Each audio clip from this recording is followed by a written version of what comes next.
Salut à tous, on se retrouve aujourd'hui pour parler du Paris Saint-Germain ce jeudi 15 septembre et on commence et on revient sur la victoire des Parisiens hier soir du côté de Maccabi Haïfa. Donc c'était la deuxième journée de Champions League et le PSG, malgré un match on peut dire très brouillon, le PSG est revenu avec les 3 points du côté de Paris. Donc Messi, Mbappé et Neymar, le trio d'attaque, la MNM. Ils ont tous marqué au moins un but, donc félicitations bien sûr à cette équipe parisienne pour cette victoire. Malgré, j'ai dit que le match a été très brouillon. Pourtant, on peut voir les statistiques, c'est en faveur de l'équipe du PSG, mais le PSG a très mal débuté. Le PSG perdait 1-0, ils ont renversé le match, mais vraiment, ils ont fait une première période très compliquée. Les Parisiens qui n'étaient pas à la hauteur, tout simplement, d'un match de Champions League. Ils ont réagi après avec les individualités, tout ça, et bien sûr, le résultat après a été là. Heureusement que la victoire, bien sûr, est acquise, parce que dans le même temps, le Benfica s'est imposé 2-1 du côté de la Juventus Turin. Donc, ce qui veut dire actuellement que le Paris Saint-Germain et le Benfica sont les deux équipes en tête de ce groupe H. Donc, le PSG vise la première place pour finir premier et surtout lors du huitième de finale recevoir lors du match retour. Donc, le prochain match des Parisiens, c'est ce déplacement très compliqué du côté du Benfica. Donc, le match aura lieu dans à peu près 3 semaines. Donc, voilà, le PSG a le temps de préparer bien sûr ce déplacement périlleux du côté du Portugal. Toujours avec cette rencontre hier, donc les 3 mages, une du journal L'équipe aujourd'hui, donc mené au score jusqu'en fin de première période, le PSG s'est extirpé du piège israélien grâce au but de ses 3 stars, Messi, Mbappé et Neymar, et la MNM sauve le Paris Saint-Germain. Donc Léo Messi c'est un but et une passe décisive, Neymar c'est un but et Kylian Mbappé c'est un but également. Donc ils ont été décisifs les 3, donc félicitations à eux. Et on va revenir bien sûr sur le cerveau, le coach de l'équipe, Christophe Galtier. Et Galtier l'a dit, le Maccabi nous a posé beaucoup de problèmes en première période. On va revenir sur quelques déclarations en conférence de presse à la fin du match du coach parisien. Un problème d'investissement des offensifs. Ils ont vite lâché car derrière on ne suivait pas quand ils pressaient. On en a beaucoup parlé à la pause. C'est pour ça que c'était beaucoup mieux en seconde période. Il a également dit Galtier. Donc on a des situations de face à face en première période. Il y a une confusion sur la manière de défendre du bloc équipe et beaucoup de distance entre les offensifs et le bloc. On a corrigé ça en seconde période. C'est pour ça que la seconde période a été bien meilleure que la première période pour l'équipe parisienne. Puis après l'équipe de Maccabi a été aussi fatiguée parce qu'ils ont fait beaucoup d'efforts lors de la première période. Il a également dit à Christophe Galtier, on n'était pas bien organisé, rapidement coupé en deux. La première période a été difficile, mais si on a eu des face à face, on a été beaucoup plus compact en seconde période. Et l'équipe coupée en deux, rien à voir avec le trio offensif. Notre bloc était bas, tandis que était haut. Ce n'était pas de la mauvaise volonté, simplement une mauvaise analyse de la pression entre le milieu et le trio offensif. Donc voilà en gros toutes les déclarations bien sûr de Christophe Galtier. Bon, comme je pense pas trop satisfait comme de la prestation de son équipe. Bien sûr le résultat est là et c'est ce qui compte bien sûr. C'est le plus important. Et on peut voir le 11, le 11 qui a commencé titulaire, cette rencontre hier. Donc c'est quasiment l'équipe type avec quelques changements. Danilo Pereira qui remplace Kimpembe, qu'on parlera tout à l'heure, qui est blessé pendant quasiment 2 mois. Donc Danilo en défense, il a fait le taf. Danilo Pereira comme d'habitude. Achraf Hakimi a commencé sur le banc. C'est Mukele, Nordi Mukele qui a commencé titulaire sur le côté droit, le piston droit. Et sinon ça bouge pas avec du Marquinhos, Ramos, Vitinha, Verratti devant bien sûr, Neymar, Mbappé et Léo Messi. Donc voilà le 11 bien sûr, la photo officielle d'avant-match. Et on va parler bien sûr de la MNM qui sauve bien sûr l'équipe parisienne avec 3 buts. Donc Mbappé, Messi et Neymar contre le Maccabi Haïfa. Donc c'est une note de 7 sur 10 pour les 3. Voilà lors de cette rencontre. Et on commence tout d'abord avec l'homme du match, c'est Kylian Mbappé. Donc un but, un trophée de MVP et un record. Kylian Mbappé égale le record de Cavani avec son 30e but en Champions League avec le Paris Saint-Germain. C'est vrai qu'avec son but, Mbappé est au même niveau qu'Edinson Cavani, 30 buts en Coupe d'Europe du côté du PSG. Félicitations aux deux. On peut voir que Neymar est à 21. Donc Neymar avec son but hier, il prend un but de plus maintenant sur Zlatan Ibrahimovic. Donc voilà, félicitations à Mbappé, félicitations à Neymar pour leur but hier. Et on revient sur Kylian. Donc il est devenu hier soir le joueur français qui a disputé le plus de matchs pour le PSG en Champions League. Un attaquant français devance un certain Blaise Matuidi et ses 45 matchs en Champions League en tant que joueur français. Et Mbappé maintenant est à 46 matchs en tant que joueur français du côté du PSG, évolué en Ligue des Champions. Et c'est un record, donc de nouveau un deuxième record pour Kylian. Ensuite, toujours avec lui, il pourrait aussi encore avoir un record là, lors des prochaines rencontres. Donc pour la 10e fois d'affilée, Kylian Mbappé est impliqué sur un but en Ligue des Champions, but ou passe décisive. Le record de Cristiano Ronaldo est de 11 matchs d'affilée où il a été buteur ou passeur D lors d'un match. 11 matchs d'affilée pour la star portugaise. Et Mbappé est à 10, donc en gros encore un, voire 2 matchs. Là, 2 matchs, il sera seul unique recordman de ce record tout simplement. Donc on espère bien sûr que contre le Benfica lors du match aller et lors du match retour, bien sûr, il soit de nouveau décisif. Kylian. Toujours avec lui, donc il a reçu bien sûr ce trophée de MVP, ce trophée d'homme du match. Il a déjà remporté pas mal de fois ces dernières semaines, voire ces derniers mois. Donc Kylian Mbappé a été élu 3 fois homme du match lors de ses 4 dernières rencontres en Champions League. Donc une fois contre Maccabi, une fois contre la Juventus la semaine dernière, donc, et contre le Real Madrid lors du match aller. Donc incroyable bien sûr les performances de Kylian Mbappé lors des dernières rencontres de Champions League. Et on peut voir qu'il est nommé pour le titre de meilleur joueur de la semaine en Ligue des Champions. Il y a lui et 3 autres joueurs. On connaîtra l'heureux élu certainement dans la journée. Et toujours avec Kylian Mbappé, on peut voir actuellement il est co-meilleur buteur de cette nouvelle saison de Ligue des Champions. Donc il est ex-aequo avec Erling Haaland, 3 buts également, et aussi Robert Lewandowski, un attaquant du FC Barcelone, 3 buts également. Toujours avec Kylian Mbappé, donc est le premier joueur français, ça aussi c'est un record, ça qu'il y en a plein de records. Donc Mbappé, le premier joueur français à marquer lors de 6 matchs consécutifs en Ligue des Champions, jamais c'était arrivé. Benzema, il est ex-aequo avec Benzema 5 matchs d'affilée en marquant en Champions League, puis là c'est son 6e match d'affilée où il est buteur, et jamais c'est arrivé pour un joueur français en Champions League. Et il a eu il a fait quelques déclarations à la fin du match. On est venu pour gagner, c'est ce que l'on a fait hier du côté du Maccabi Haïfa. On s'est fait endormir et on concède ce premier but. On a réussi à réagir pour mettre le deuxième et tuer le match avec le troisième. Il faut s'améliorer. On travaille, mais il faut avoir des résultats rapidement dans le jeu. Il a également dit, c'est des conditions difficiles. Il faisait super chaud. Le terrain n'était pas terrible. On est venu pour conforter notre première place. Et il conforte cette première place bien sûr avec le PSG actuellement leader devant l'équipe du Benfica pour ce groupe H de la Champions League. On va parler d'un autre dans le trio d'attaque, Léo Messi. Et Messi les gars, c'est le seul joueur de l'histoire à avoir marqué en 18 saisons consécutives de Ligue des Champions. Donc voilà, depuis 18 ans, les 18 dernières saisons de Champions League, à chaque fois Messi a marqué au moins un but lors d'un match de Champions League et lors d'une saison. Félicitations à Léo Messi, c'est lui l'unique record. Toujours avec Léo Messi, toujours avec un record. Donc Léo Messi devient le premier joueur de l'histoire à marquer contre 39 équipes différentes en Ligue des Champions. Jamais il avait marqué contre cette équipe de Maccabi Haïfa. Chose faite maintenant avec Léo Messi. Il devance un certain Cristiano Ronaldo. Lui, il a inscrit un but au moins contre 38 équipes différentes. Donc Messi, 39 équipes différentes. Donc félicitations bien sûr à la Pulga. Toujours avec Léo Messi en inscrivant son 6e but en Champions League hier soir. Léo Messi est déjà entré dans le top 10 des meilleurs buteurs du PSG dans la Champions League. Il égale un certain Blaise Matuidi. On peut voir le top 10 des meilleurs buteurs en Ligue des Champions du côté de Paris.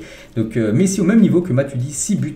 Donc il pourrait devancer Lavezzi, Georges Weah ou peut-être même Marquinhos dès cette saison les gars, s'il peut marquer encore 3-4 buts, ce qui peut arriver bien sûr si le PSG fait une longue saison de Coupe d'Europe. Donc voilà les gars, donc ce classement dominé par Mbappé et Cavani 30, je l'ai dit tout à l'heure.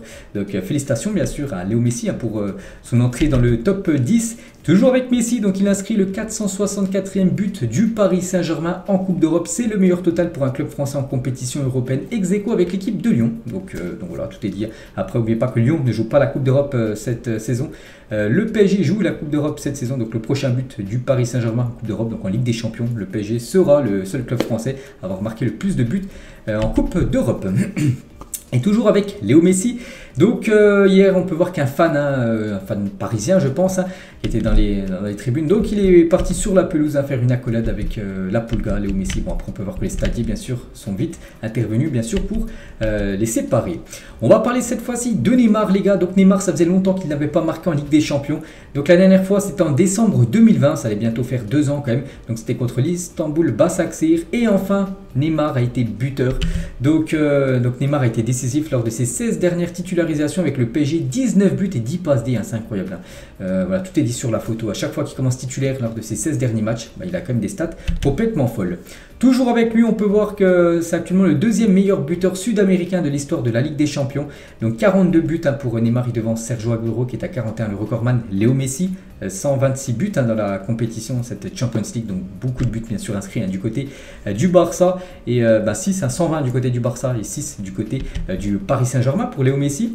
Carton jaune pour Neymar suite à cette célébration. C'est que Neymar, les gars, il a marqué, il a fait cette célébration qu'il fait depuis le début de la saison où il met ses mains, voilà, ses mains comme ça, et l'arbitre n'a pas du tout apprécié. En gros, d'après l'arbitre, il aurait chambré les supporters de Maccabi Haïfa, et du coup il a pris un jaune et ça n'a pas du tout passé pour Neymar, les gars. Donc Neymar réagit sur Instagram à son carton jaune reçu pour avoir chambré le public. Le foot est de plus en plus ennuyant, je suis averti pour ma célébration, ces choses n'arrivent qu'à moi. Je préviendrai les arbitres la prochaine fois. Voilà, donc incroyable bien sûr, il est très très surpris d'avoir pris un jaune sur cette célébration, parce que pour lui bien sûr ça méritait pas du tout un jaune.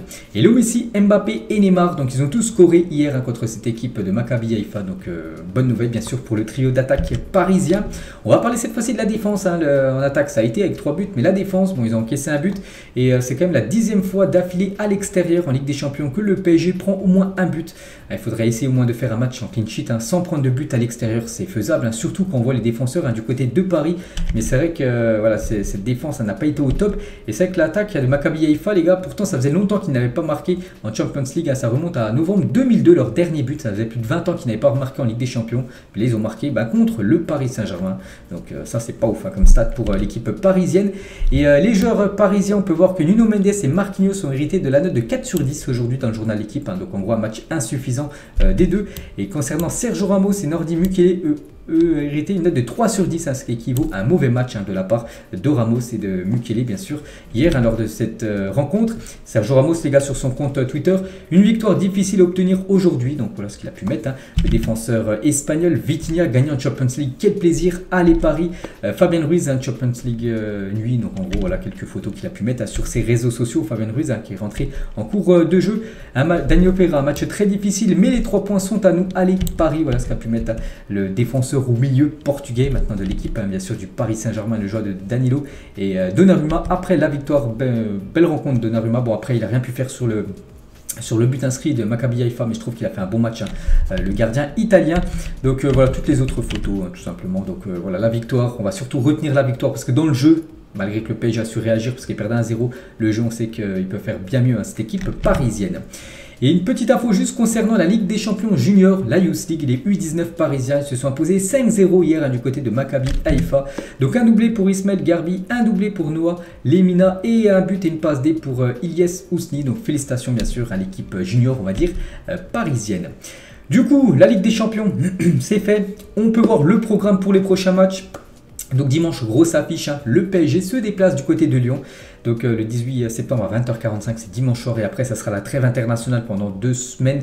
Il n'y aura pas de match pour le PSG, ça sera les équipes nationales. Et le prochain match, ça sera la réception de Nice, prévu le 1er octobre le 1er octobre à 21h.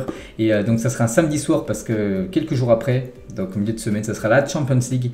Et le PSG ira défier l'équipe du Benfica. Il y aura Reims avant entre temps, puis après ça sera le match retour du Benfica cette fois-ci au Parc des Princes. Voilà le gros programme chargé bien sûr de l'équipe parisienne.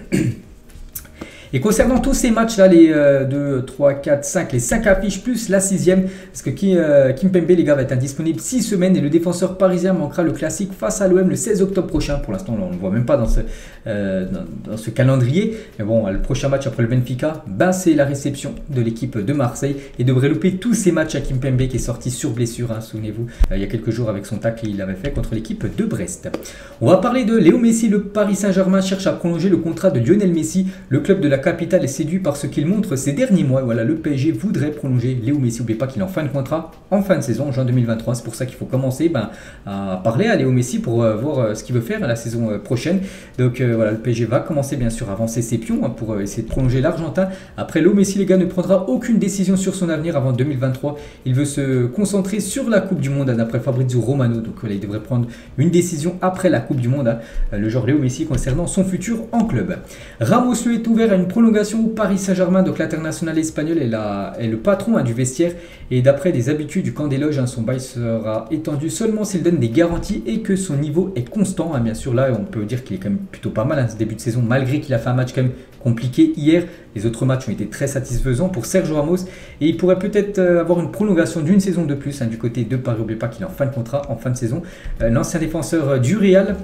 Et toujours avec Ramos les gars, donc il est pré-convoqué avec l'équipe nationale d'Espagne, il pourrait faire son retour en tant que capitaine, donc ça c'est Marca, le journal Marca qui envoie cette info, donc ce serait une très bonne nouvelle pour Sergio Ramos vu qu'il est bon du côté du PSG, donc peut-être il pourrait être resélectionné avec la sélection espagnole, lui ça fait quand même pas mal de temps qu'il ne joue plus avec l'Espagne, et peut-être c'est une bonne augure pour la Coupe du Monde bien sûr pour SR4.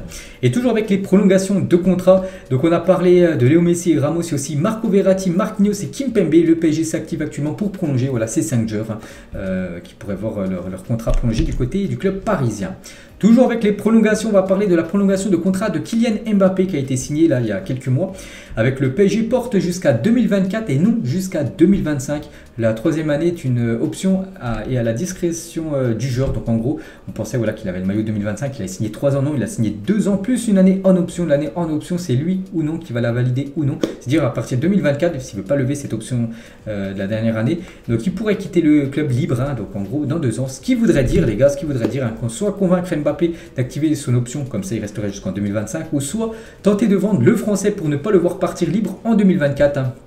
Dire peut-être lors de l'été 2023, le PSG devra peut-être prendre une décision concernant Kylian Mbappé, soit récupérer de l'argent, soit le garder encore une saison jusqu'en 2024, mais partir libre, bien sûr si Kylian ne lève pas sa dernière option de contrat. Et Jérôme Roten, les gars, par rapport à ce feuilleton 2024-2025, il a dit non, ce n'est pas le retour du feuilleton Mbappé, franchement j'en ai marre d'entendre tout ça, il faut arrêter de faire des histoires là où il n'y en a pas. Donc voilà ce que dit Jérôme Roten, mais il faut faire bien sûr attention parce que comme j'ai dit les gars, peut-être c'est juste seulement en 2024 qu'il a un contrat maintenant Kylian et non 2025.